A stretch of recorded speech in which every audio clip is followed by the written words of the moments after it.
Hello, എല്ലാവർക്കും language ലാബിൻ്റെ അടുത്തൊരു കന്നഡ ക്ലാസ്സിലേക്ക് സ്വാഗതം. ഇന്നത്തെ കന്നഡ ക്ലാസ്സിൽ നമ്മൾ കൃത്യമായി ടെൻസ് പാറ്റേണുകൾ ഫോളോ ചെയ്യാത്ത ടെൻസ് ക്ലാസ്സുകൾ കണ്ടവർക്ക് ഓർമ്മയുണ്ടാകും. ഞാൻ എടുത്തു പറഞ്ഞൊരു കാര്യമാണ്, എല്ലാതരം വാക്യങ്ങളും കൃത്യമായി കർത്താവ് സബ്ജക്റ്റിനനുസരിച്ച് പല ടെൻസുകളിലായി ക്രിയകളിങ്ങനെ മാറി മറിഞ്ഞ് വരുന്ന തരത്തിലുള്ളതല്ല. പലതരത്തിലുള്ള വാക്യങ്ങൾ എല്ലാ ഭാഷകളിലുണ്ട്. അപ്പോൾ കന്നഡയിലുള്ള ചില വാക്യഘടനകൾ ആ ടെൻസ് പാറ്റേൺ ഫോളോ ചെയ്യുന്നതല്ല. അപ്പോൾ ഇന്നങ്ങനെ ഫോളോ ചെയ്യാത്ത ഒരു പാറ്റേണിനെ പറ്റിയാണ് പറയുന്നത്.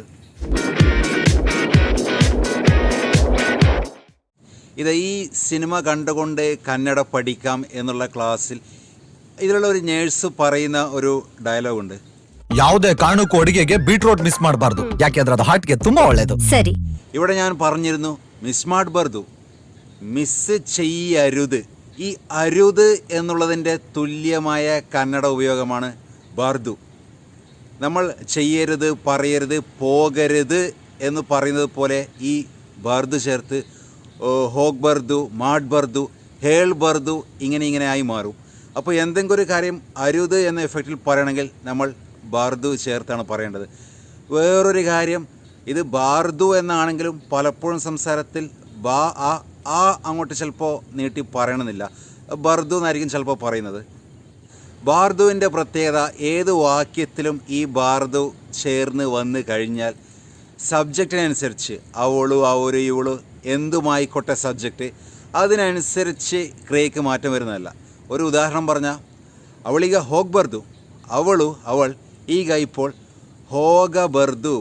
ಹೋಗ್ಬರ್ದು ഒരുമിച്ച് പറയുമ്പോൾ ಹೋಗ್ಬರ್ದು എന്നാവും. അവളീಗ ಹೋಗ್ಬರ್ದು, അവൾ ഇപ്പോൾ പോകരുത്. അവൾക്ക് പകരം അവനാണെങ്കിൽ അവനീಗ ಹೋಗ್ಬರ್ದು, അവരീಗ ಹೋಗ್ಬರ್ದು. ಬೆಕ್ಕು, പൂച്ചയാണെങ്കിൽ ಬೆಕ್ಕು ಈಗ ಹೋಗ್ಬರ್ದು. അപ്പോൾ സബ്ജക്റ്റ് എന്ത് വാങ്ങിക്കൊള്ളട്ടെ, ഈ ബർദു എന്നുള്ളത് മാറുന്നില്ല. ಹೋಗ್ಬರ್ದು, മാഡ്ಬರ್ದು ഈ തരത്തിൽ ബർദു ആയി തന്നെ നിലകൊള്ളും. എന്നാൽ ശ്രദ്ധിക്കുക, ഒരു ഉദാഹരണം പറയാം. ಅವಳು ಹೋಗ್ಬಾರ್ದಂತ ಹೇಳಿದ್ದಾಳೆ, ಅವಳು ಹೋಗ್ಬರ್ದು ಅಂತ ಹೇಳಿದ್ದಾಳೆ. അവൾ പോകരുത് എന്ന് പറഞ്ഞു. ഇതിന് പകരം അവളു എന്നതിന് പകരം അവനാണെങ്കിൽ അവന് ಹೋಗ್ಬಾರ್ದಂತ ಹೇಳಿದ್ದಾನೆ. അവരു ആണെങ്കിൽ അവരു ಹೋಗ್ಬಾರ್ದಂತ ಹೇಳಿದ್ದಾರೆ. ഈ തരത്തിൽ വരും. ഇവിടെ സബ്ജക്റ്റിനനുസരിച്ച് അവൾ വരുമ്പോൾ ಹೇಳಿದ್ದಾಳೆ, അവനും ആകുമ്പോൾ ಹೇಳಿದ್ದಾನೆ, അവരും ആകുമ്പോൾ ಹೇಳಿದ್ದಾರೆ എന്നാണ് വന്നിട്ടുള്ളത്. കാരണം ഇവിടെ മെയിൻ വേർബ് എന്ന് പറയുന്നത്, മെയിൻ ക്രിയ എന്ന് പറയുന്നത് ബർദു അല്ല, പോകരുതെന്ന് പറഞ്ഞു. പറഞ്ഞു എന്നുള്ളതാണ് മെയിൻ ക്രിയ, മെയിൻ വേർബ്. അപ്പോൾ അതുകൊണ്ടാണ് സബ്ജക്റ്റിനനുസരിച്ച് അവിടെ ക്രിയ മാറിയിട്ടുള്ളത്. ഇപ്പോഴും ഈ 3 വാക്യങ്ങൾ നോക്കിയാലും ബർദു എന്നുള്ളത് ബർദു എന്ന് തന്നെ നിലകൊള്ളുന്നതായി കാണാം. ഹോഗ്ബർദു അന്ത, ആ ബർദു എന്നുള്ളത് ബർദു തന്നെയാണ്. ബാർദു എന്നുള്ളത് എപ്പോഴും ഇപ്പോൾ ഈ പ്രസൻറ്റിൽ നടക്കുന്ന ഒരു കാര്യം സൂചിപ്പിക്കാനും ഫ്യൂച്ചറിൽ വരാൻ പോകുന്ന ഒരു കാര്യത്തിനെ പറ്റി പറയുമ്പോഴും പ്രസൻറ്റിലോ ഫ്യൂച്ചറിലോ ഒരു കാര്യം ചെയ്യരുത് എന്ന് പറയാനാണ് ഉപയോഗിക്കുക. ഈഗ ഹോഗ്ബർദു, ഇപ്പോൾ പോകരുത്. ഇപ്പോൾ ഞാൻ ആരോടോ പറയുകയാണ്, എൻ്റെ സുഹൃത്തിനോട് ആരോടോ പറയുന്നതാണ്, ഇപ്പോൾ നടക്കുന്ന പ്രസൻറ്റിലുള്ള കാര്യമാണ് പറയുന്നത്. ഈഗ ഹോഗ്ബർദു. എന്നാൽ ഫ്യൂച്ചർ എന്ന് പറയുമ്പോൾ നമ്മൾ ഫ്യൂച്ചറിനെ സൂചിപ്പിക്കാൻ ഉപയോഗിക്കുന്ന ഒരു വാക്ക് വെച്ചാണ് പറയുക. നാളെ നീനു ಹೋಗ್ಬಾರ್ದು, നാളെ നീ ಹೋಗ್ಬಾರ್ದು, നാളെ നീ പോകരുത്.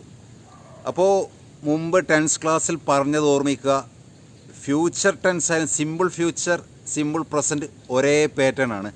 അതുകൊണ്ട് തന്നെ നമ്മൾ കൃത്യമായി ഫ്യൂച്ചറിൽ നടക്കേണ്ട ഒരു കാര്യം പറയുമ്പോൾ ഇന്ന്, നാളെ അത്തരത്തിലുള്ള വാക്കുകൾ ഉപയോഗിച്ചാണ് ഇപ്പോഴാണോ നാളത്തെയാണോ എന്നൊക്കെ പറയുന്നത്. അപ്പോൾ ഫ്യൂച്ചറിനെ സൂചിപ്പിക്കുന്നതായാലും പ്രസൻറ്റുള്ള കാര്യമായാലും ബർദു തന്നെയാണെന്ന് ഓർമ്മിക്കുക. ഇനി ബാർദു എന്നുള്ളതിന് ഒരു പാസ്റ്റ് ടെൻസ് ഫോം ഉണ്ട്. കാരണം നമുക്ക് എപ്പോഴും പോകരുതായിരുന്നു, ചെയ്യരുതായിരുന്നു, പറയരുതായിരുന്നു പാസ്റ്റ് ടെൻസിൽ പറയേണ്ടി വരും. അങ്ങനെയാണെങ്കിൽ ഈ ബാർദു എന്നുള്ളതിൻ്റെ പാസ്റ്റ് ടെൻസുള്ള ഫോം ബാർദാഗിത്തു, ಹೋಗ್ಬಾರ್ದಾಗಿತ್ತು, പോകരുതായിരുന്നു. നീನು ഊട്ടിಗೆ ಹೋಗ್ಬಾರ್ದಾಗಿತ್ತು, നീ ഊട്ടിക്ക് പോകരുതായിരുന്നു. നീ ആ ಥರ ಹೇಳ್ಬಾರ್ದಾಗಿತ್ತು, നീ ആ തരത്തിൽ, ആ രീതിയിൽ പറയരുതായിരുന്നു. ആ തര നമ്മൾ മുമ്പൊരു ക്ലാസ് പറഞ്ഞതാണ്. ആ തരത്തിൽ, ആ രീതിയിൽ എന്നുള്ള അർത്ഥമാണ്. ആ തര ഹേൾബർദാഗിത്തു, ആ തരത്തിൽ പറയരുതായിരുന്നു. ബാർദു പറഞ്ഞതുപോലെ ബാർധാഗിത്വവും അതുപോലെ തന്നെയാണ്. സബ്ജക്റ്റിനനുസരിച്ച് ബാർധാഗിത്വം എന്നുള്ളതിന് മാറ്റം വരില്ല. ബാർധാഗിത്വ തന്നെയാണ്. അവൾ ഊട്ടി ഹോഗ് ബാർധാഗിത്തു, അവൾക്ക് പകരം അവരാണെങ്കിൽ അവരൂട്ടി ഹോഗ് ബാർധാഗിത്തു, ആ തരത്തിലാണ് വരിക. അപ്പോൾ കാര്യങ്ങൾ വളരെ സിമ്പിളാണ്. ബാർദു ബാർധാഗിത്തു, ഇത് രണ്ടും ഓർമ്മിച്ച് വെക്കുക. ഇതുപോലെ മറ്റ് ചില കാര്യങ്ങൾ കൂടെ വരുന്ന ക്ലാസ്സുകൾ പറയാനുണ്ട്. ടെൻസിന് അനുസരിച്ച്, ടെൻസിലുള്ള സബ്ജക്റ്റിനനുസരിച്ച് മാറാത്ത തരത്തിലുള്ള വാക്യഘടനകൾ. ഉടനെ തന്നെ അടുത്തൊരു കന്നഡ ക്ലാസ് കാണാം. വേറൊരു കാര്യം കൂടെ പറയാനുള്ളത്, കന്നഡ പല പ്ലേലിസ്റ്റുകളായി തിരിച്ച് കൊടുത്തിട്ടുണ്ട്. അപ്പോൾ കന്നഡ ഗ്രാമർ ക്ലാസ്സുകളാണ് നിങ്ങൾ തപ്പുന്നതെങ്കിൽ കന്നഡ ഗ്രാമർ എന്ന് പറഞ്ഞാൽ കൊടുത്തിട്ടുണ്ട്.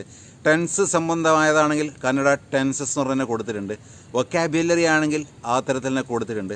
അപ്പോൾ നിങ്ങൾ തപ്പിത്തടയാതെ കൃത്യമായി പ്ലേലിസ്റ്റിൽ പോയാൽ കൃത്യമായി കാണാം. ഭാഷ പഠിക്കാനും കന്നഡ പഠിക്കാനും ആഗ്രഹമുള്ള നിങ്ങളുടെ സുഹൃത്തുക്കൾക്ക് തീർച്ചയായും ഷെയർ ചെയ്യുക. ഉടനെ കാണാം. ബൈ.